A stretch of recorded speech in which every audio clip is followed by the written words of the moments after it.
વિદ્યાર્થીઓ ધોરણ 11 વિષય છે નામાના મૂળતત્વો. નામાના મૂળતત્વો પહેલો ભાગ છે એમાંનું સાતમું ચેપ્ટર છે વિદ્યાર્થીઓ રોકડમેળ અને તેના પ્રકારો. રોકડમેળ છે તો એમાં રોકડ સાથે સંકળાયેલા તમામ વ્યવહારોની નોંધ થાય છે. એના અલગ અલગ પ્રકારોમાંથી આપણે સાદો રોકડમેળ અને બે ખાનાવાળા રોકડમેળના નમૂના વિશે ચર્ચા કરી વિદ્યાર્થીઓ આગળના વિડીયોમાં. બે ખાનાવાળા રોકડમેળમાં જોયું આપણે બેંક સાથેના વ્યવહારો.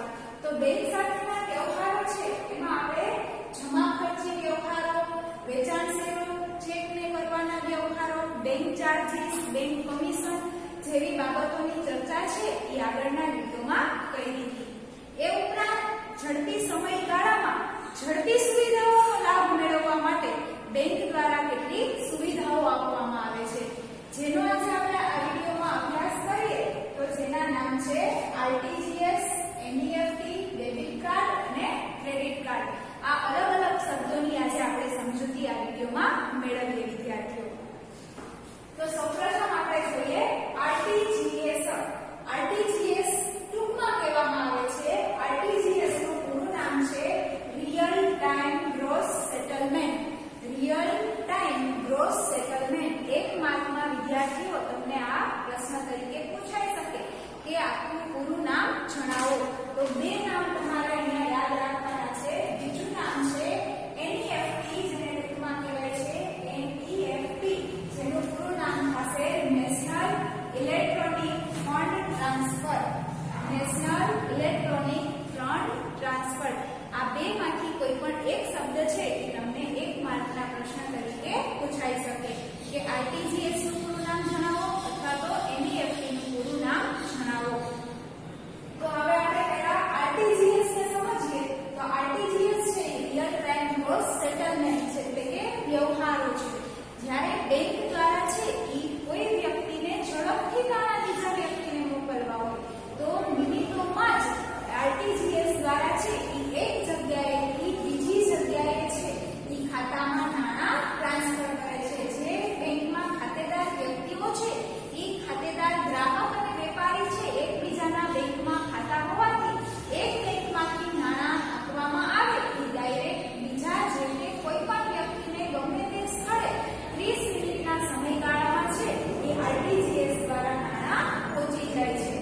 સામાન્ય રીતે આરટીજીએસ છે એની ન્યૂનતમ મર્યાદા 2 લાખ રૂપિયાની છે.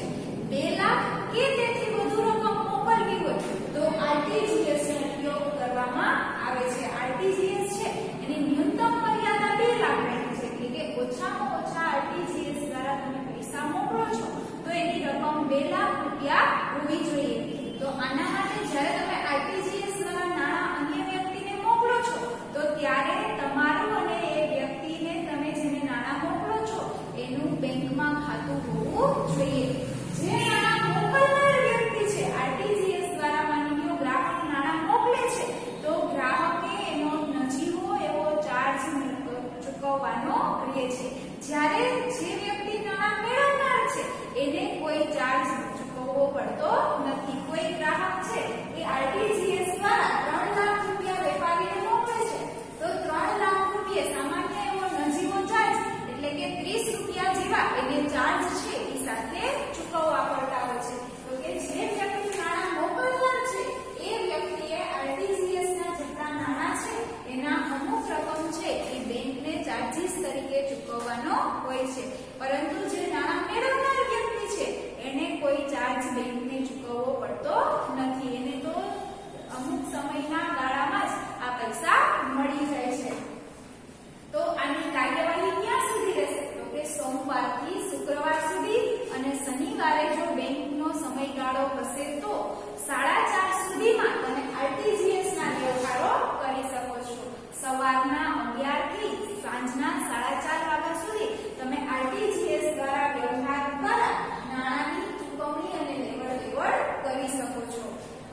ગ્રાહક એનઈએફટી ની સુવિધા લેવા માંગે છે એનું બેંકમાં ખાતું હોવું જોઈએ અને એનઈએફટી દ્વારા એક બેંકમાંથી બીજી બેંકમાં તમે પૈસાને ટ્રાન્સફર કરી શકશો. એનઈએફટી દ્વારા પૈસા છે એ પણ સામે જે વ્યક્તિ મોકલનાર છે એને ચાર્જ આપવો પડે. જે વ્યક્તિ મેળવનાર છે એ વ્યક્તિને કોઈ પણ પ્રકારનો ચાર્જ છે એ આપવો પડતો નથી. જે વ્યક્તિ અથવા તો ગ્રાહક નાણાં એનઈએફટી દ્વારા મોકલે છે તો આ એનઈએફટી દ્વારા જે રકમ છે એના અમુક ટકા રકમ છે એ બેંક ચાર્જના ચૂકવવા પડે છે. જેવી રીતના આરટીજીએસ માં છે એવી જ રીતના એનઈએફટી માં છે. જે વ્યક્તિ નાણાં મેળવનાર છે એનઈએફટી દ્વારા તો એ વ્યક્તિને કોઈ ચાર્જ ચૂકવવો પડતો નથી. જે વ્યક્તિ મોકલે છે એને મોકલવાનો ચાર્જ છે બેંકને આપવો પડે છે એટલે કે બેંક ચાર્જીસ છે એને ચૂકવવા પડે છે. તો એનઈએફટી નો સમયગાળો શું રહેશે તો કે સોમવારથી શુક્રવાર સવારના 11 થી સાંજના 7:30 વાગ્યા સુધી તમે એનઈએફટી દ્વારા પૈસાની લેવડ દેવડ કરી શકો છો. અને જો શનિવાર છે કોઈ કામકાજનો દિવસ છે બેંક કામગીરીનો તો એ શનિવારના તમે વ્યવહાર કરી શકો. પણ જો રજાનો દિવસ હશે શનિવાર તો એ સમયગાળામાં તમે એનઈએફટી કે આરટીજીએસ દ્વારા નાણાંની લેવડ દેવડ કરી શકાશે નહીં. તો વિદ્યાર્થીઓ આ બે બાબત હતી આરટીજીએસ અને એનઈએફટી. હવે એના પછીનો શબ્દ આપણે સમજીએ ડેબિટ કાર્ડ. તો ડેબિટ કાર્ડથી તમે બધા પરિચિત છો. ડેબિટ કાર્ડ એટલે શું તો કે વ્યક્તિ અને પેઢીના બેંક ખાતામાં જમા હોય તેટલી રકમ ઉપાડવા કે ચૂકવવા માટે બેંક દ્વારા જે કાર્ડ આપવામાં આવે છે તેને ડેબિટ કાર્ડ કહેવામાં આવે છે. તો વિદ્યાર્થીઓ આ ડેબિટ કાર્ડ છે એનાથી તમે બધા પરિચિત છો કે બેંકમાં તમારા કોઈ વ્યક્તિ છો અથવા તમે કોઈ પેઢી છો તો તમારું જો બેંકમાં ખાતું છે અને એ ખાતામાં જમા હોય એટલે કે તમારા ખાતામાં જેટલા પૈસા જમા પડ્યા હોય તે રકમ ઉપાડવા માટે અથવા તો તમારે કોઈને રકમ ચૂકવવી છે તો આ ચૂકવવા માટે બેંક દ્વારા જે કાર્ડ આપવામાં આવે તેને ડેબિટ કાર્ડ તરીકે ઓળખવામાં આવે છે.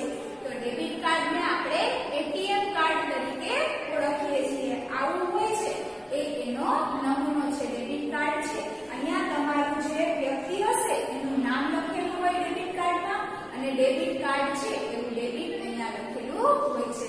તો જે એટીએમ કાર્ડ છે એને કહેવામાં આવશે ડેબિટ કાર્ડ. આ એનો નમૂનો છે. આના દ્વારા તમે એટીએમ મશીનથી નાણાં છે એને ઉપાડી શકો છો. તમારે બેંકમાં જવું પડે નહીં. જો તમારું બેંકમાં ખાતું હશે તો તમને આવી એટીએમ ની સુવિધા બેંક દ્વારા આપવામાં આવી હોય જેમાં દર મહિને તમે 4 વખત ટ્રાન્ઝેક્શન કરી શકો છો. 4 વખત સુધી તમે એટીએમ દ્વારા ટ્રાન્ઝેક્શન કરો ત્યાં સુધી બેંક છે કોઈ ચાર્જ વસૂલ કરતી નથી અને એની સમય મર્યાદા હોય કે એક દિવસના 10,000 એક દિવસના 20,000 એવી રકમ તમે બેંકે જયા વગર એટીએમ કાર્ડ દ્વારા એટીએમ થી ઉપાડી શકો છો. એને કહેવામાં આવશે ડેબિટ કાર્ડ. હવે એના પછીનો આપણે શબ્દ સમજીએ ક્રેડિટ કાર્ડ. તો ક્રેડિટ કાર્ડ કોને કહેવામાં આવે તો કે વ્યક્તિ કે પેઢીને અમુક ચોક્કસ રકમ ઉપાડવા અમુક નિશ્ચિત રકમ ઉપાડવા માટે કે ચૂકવવા માટે બેંક દ્વારા જે કાર્ડ આપવામાં આવે છે તેને ક્રેડિટ કાર્ડ કહે છે. એટીએમ કાર્ડની જેમ જ હોય છે ક્રેડિટ કાર્ડ.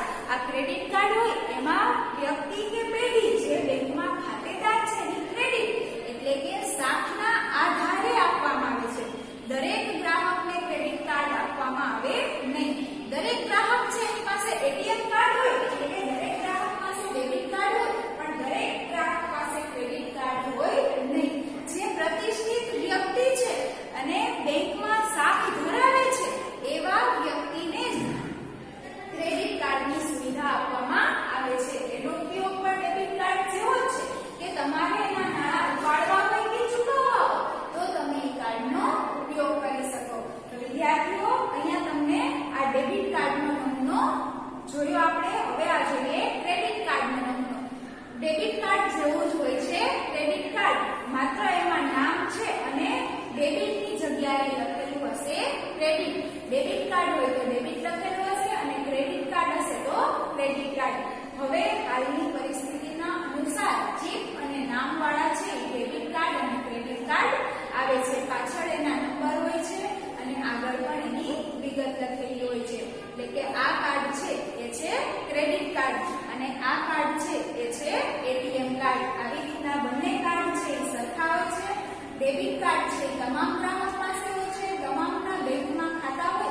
તમામને